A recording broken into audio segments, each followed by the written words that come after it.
2024 തിരഞ്ഞെടുപ്പ് ഗോദയിൽ മുഴക്കിയ ഏറ്റവും വലിയ വാഗ്ദാനം പുതിയ യുദ്ധങ്ങളില്ലാത്ത അമേരിക്ക എന്നതായിരുന്നു.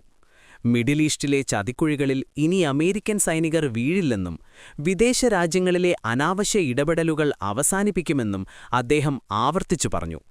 എന്നാൽ അധികാരം ലഭിച്ച് ഒരു വർഷത്തിനുള്ളിൽ ആ വാക്കുകൾ വെറും പാഴ്വാക്കുകളായി മാറുന്ന കാഴ്ചയാണ് ലോകം കാണുന്നത്.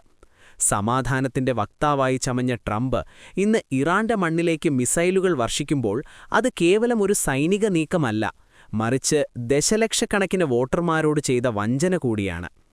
ഒരു വർഷത്തിനിടെ ഇത് രണ്ടാം തവണയാണ് ഇറാനിയൻ ലക്ഷ്യങ്ങൾക്ക് നേരെ അമേരിക്കൻ യുദ്ധവിമാനങ്ങൾ ഇരമ്പിയെത്തുന്നത്. 10,000-കണക്കിന് അമേരിക്കൻ സൈനികരെ വീണ്ടും പശ്ചിമേഷ്യൻ മണലാരണ്യത്തിലേക്ക് തള്ളിവിടുമ്പോൾ ട്രംപ് ലക്ഷ്യം വയ്ക്കുന്നത് ആഗോള ആധിപത്യമാണോ അതോ രാഷ്ട്രീയ അനിശ്ചിതത്വമാണോ എന്ന് ലോകം ചോദിക്കുന്നു. അമേരിക്കൻ ജനതയുടെ യഥാർത്ഥ വികാരം ഇന്ന് വൈറ്റ് ഹൗസിനെതിരാണ്. പുതിയ അഭിപ്രായ വോട്ടെടുപ്പുകൾ പ്രകാരം ഭൂരിഭാഗം അമേരിക്കക്കാരും ഇറാനെതിരായ യുദ്ധത്തെ ശക്തമായി എതിർക്കുന്നു. സ്വന്തം രാജ്യത്തിന്റെ സമ്പദ്വ്യവസ്ഥ തകരുമ്പോഴും എന്തിനാണ് കോടിക്കണക്കിന് ഡോളർ മുടക്കി മറ്റൊരു യുദ്ധത്തിന് കൂപ്പുകൂട്ടുന്നത് എന്ന ചോദ്യം പൊതുജനങ്ങൾക്കിടയിൽ ശക്തമാണ്. ഇതിനോടകം തന്നെ 6 അമേരിക്കൻ സൈനികരുടെ ജീവൻ ഈ സംഘർഷത്തിൽ പൊലിഞ്ഞുകഴിഞ്ഞു. എന്തിനുവേണ്ടിയാണ് തങ്ങളുടെ മക്കൾ അന്യദേശത്ത് ചോര ചിന്തുന്നത് എന്നതിന് വ്യക്തമായൊരു മറുപടി നൽകാൻ ട്രംപ് ഭരണകൂടത്തിന് ഇതുവരെ സാധിച്ചിട്ടില്ല.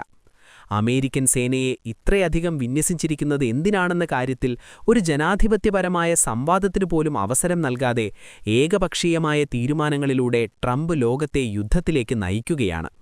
ഈ സുതാര്യമില്ലായ്മ വരും ദിവസങ്ങളിൽ ട്രംപിന് വലിയൊരു രാഷ്ട്രീയ പ്രഹരമായി മാറുമെന്നതിൽ സംശയമില്ല. ഇറാൻ ഇന്ന് ലോകത്തിനു മുന്നിൽ ഒറ്റയ്ക്കല്ല എന്ന പരുക്കൻ സത്യം അമേരിക്ക തിരിച്ചറിയേണ്ടതുണ്ട്. പാശ്ചാത്യ രാജ്യങ്ങൾ അടിച്ചേൽപ്പിച്ച ഉപരോധങ്ങളെ അതിജീവിച്ച് റഷ്യയുമായും ചൈനയുമായും ഇറാൻ രൂപപ്പെടുത്തിയ പുതിയ തന്ത്രപരമായ സഖ്യം യുദ്ധത്തിന്റെ ഗതിയെ തന്നെ മാറ്റാൻ പോകുന്നതാണ്. ആയുധ സാങ്കേതികവിദ്യയിലും സാമ്പത്തിക സഹകരണത്തിലും കൈകോർക്കുമ്പോൾ അമേരിക്കൻ സാമ്രാജ്യത്വത്തിന്റെ ഏകപക്ഷീയമായ തീരുമാനങ്ങൾക്കെതിരെ ലോകത്തിന്റെ മറ്റൊരു കരുത്തുറ്റ ധ്രുവം രൂപപ്പെടുകയാണ്.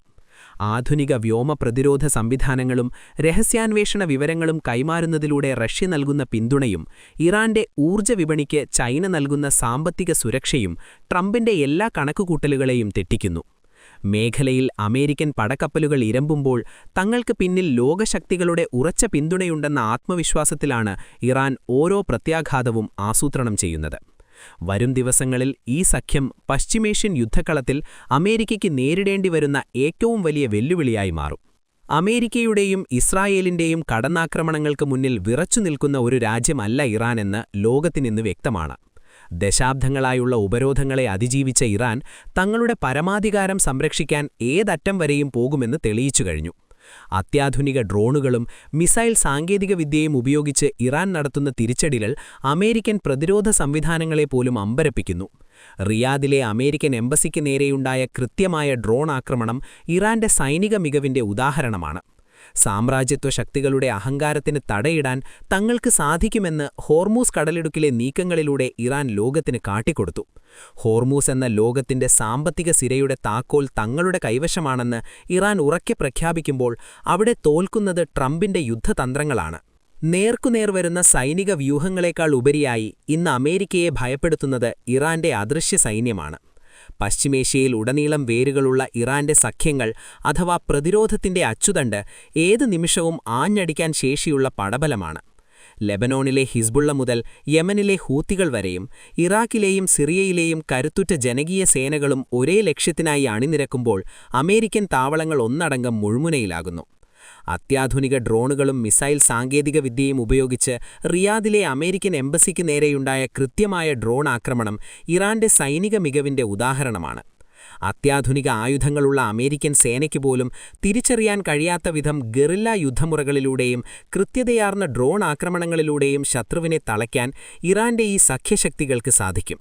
വരും ദിവസങ്ങളിൽ യുദ്ധം മുറുകിയാൽ പശ്ചിമേഷ്യയിലെ ഓരോ അമേരിക്കൻ കേന്ദ്രങ്ങളും ഇറാന്റെ ഈ അദൃശ്യകരങ്ങളാൽ വേട്ടയാടപ്പെടുമെന്നത് ട്രംപിനെ സംബന്ധിച്ചിടത്തോളം വലിയൊരു തലവേദനയാണ്. ഈ പോരാട്ടം കേവലം 2 രാജ്യങ്ങൾ തമ്മിലുള്ളതല്ല, ഇത് വിദേശ കടന്നുകയറ്റത്തിനെതിരായ ഒരു ജനതയുടെ അതിജീവന പോരാട്ടമാണ്. ബാബ വാംഗയുടെ പ്രവചനങ്ങളെപ്പോലും അന്വർത്ഥമാക്കുന്ന രീതിയിൽ പശ്ചിമേഷ്യയിൽ നിന്നുയരുന്ന ഈ തീപ്പൊടി ആഗോള സമ്പദ്വ്യവസ്ഥയെ തന്നെ പിടിച്ചുലിച്ചിരിക്കുന്നു. ക്രൂഡ് ഓയിൽ വില വർധനവും സാമ്പത്തിക തകർച്ചയും ലോകത്തെ മുൾമുനയിൽ നിർത്തുമ്പോഴും യുദ്ധം തുടരാനുള്ള ട്രംപിന്റെ വാശി ലോകസമാധാനത്തിന് ഭീഷണിയാണ്. സ്വന്തം രാജ്യത്ത് പ്രതിഷേധം ഇറമ്പുമ്പോഴും പ്രവാസി സമൂഹമടക്കം ഭീതിയിലാകുമ്പോഴും ഇറാൻ ഉയർത്തുന്ന പ്രതിരോധം അടിച്ചമർത്തപ്പെട്ട രാജ്യങ്ങൾക്ക് നൽകുന്ന ആവേശം ചെറുതല്ല. സമാധാനത്തിന്റെ പേരിൽ വോട്ട് വാങ്ങി യുദ്ധത്തിന്റെ വഴി തിരഞ്ഞെടുക്കുന്ന ഭരണാധികാരികൾക്ക് ചരിത്രം ഒരിക്കലും മാപ്പ് നൽകില്ല. അമേരിക്കൻ സൈനികരുടെ ജീവനും ലോകത്തിന്റെ സമാധാനവും പണയപ്പെടുത്തി ട്രംപ് കളിക്കുന്ന ഈ ചൂതാട്ടം അദ്ദേഹത്തിന്റെ രാഷ്ട്രീയ അന്ത്യത്തിന് തുടക്കമാകുമോ? അതോ ഇറാന്റെ കഴുത്തിനു മുന്നിൽ ലോകശക്തികൾക്ക് ചർച്ചാമേശയിലേക്ക് വരേണ്ടിവരുമോ? വരും ദിവസങ്ങളിൽ പശ്ചിമേഷ്യയിൽ നിന്നുയരുന്ന വാർത്തകൾ ലോക ചരിത്രത്തെ തന്നെ മാറ്റിമറിക്കും.